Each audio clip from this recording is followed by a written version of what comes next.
রাষ্ট্রপতিকে দ্রুত সময়ের মধ্যে আসলে গ্রেফতার করা প্রয়োজন। কোনোভাবেই আসলে এই রাষ্ট্রপতি কিন্তু শহীদ প্রেসিডেন্ট জিয়াউর রহমানের বিরুদ্ধেও আপনার বিরুদ্ধাচরণ করেছে, মানে নেতিবাচক বক্তব্য দিয়েছে, খালেদা জিয়ার বিরুদ্ধে নেতিবাচক বক্তব্য দিয়েছে।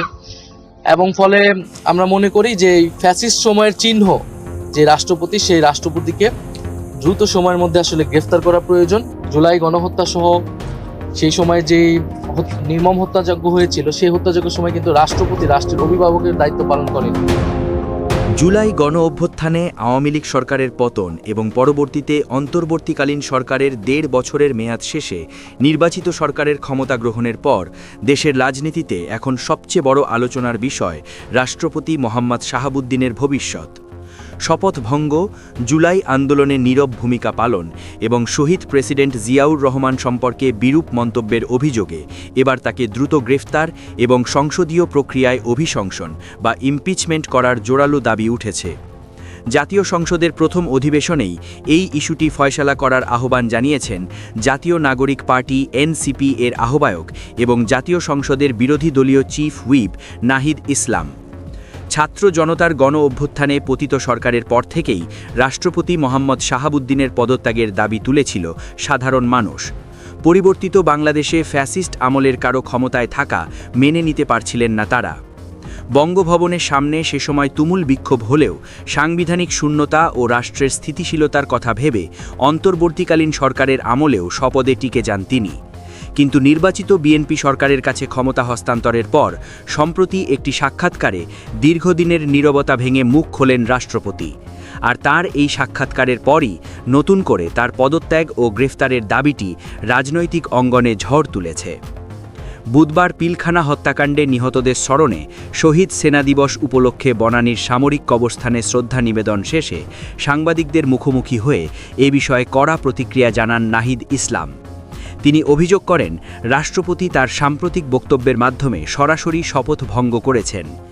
জুলাই গণ অভ্যুত্থানের সময় রাষ্ট্রের অভিভাবক হিসেবে তিনি যেমন কোনো দায়িত্ব পালন করেননি, তেমনি তিনি পতিত সরকারের পক্ষেই কাজ করেছেন। উল্টো বিভিন্ন সময় শহীদ প্রেসিডেন্ট জিয়াউর রহমান এবং বিএনপি চেয়ারপারসন বেগম খালেদা জিয়ার বিরুদ্ধে কুৎসা রটিয়েছেন তিনি। এর পাশাপাশি তার বিরুদ্ধে আগে থেকেই থাকা আর্থিক অনৈতিকতার অভিযোগগুলো নতুন করে সামনে আনেন নাহিদ ইসলাম। নাহিদ ইসলাম স্পষ্ট ভাষায় জানান এই রাষ্ট্রপতিকে দ্রুত সময়ের মধ্যে গ্রেফতার করা প্রয়োজন, কারণ কোনোভাবেই তিনি আর রাষ্ট্রের সর্বোচ্চ এই পদে থাকার যোগ্যতা রাখেন না। অন্তর্বর্তী সরকারের সময় তাকে রেখে দেওয়াটা কেবলই সময়ের ব্যাপার ছিল।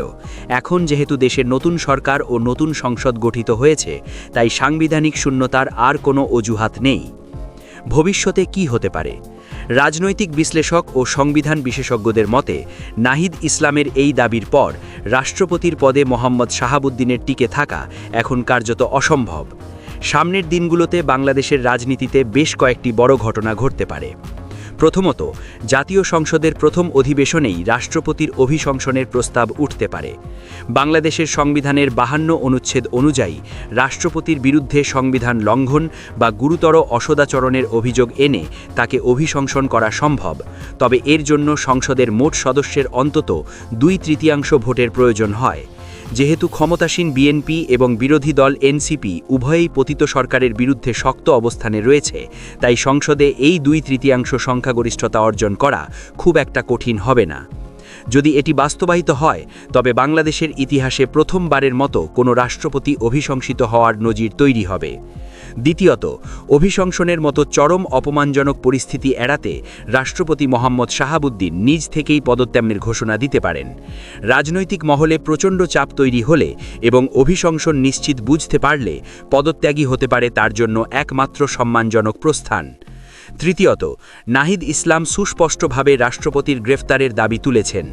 রাষ্ট্রপতি পদ থেকে অভিশংসিত বা পদত্যাগ করার পর মোহাম্মদ শাহাবুদ্দিন তার আইনি দায় মুক্তি বা ইমিউনিটি হারাবেন।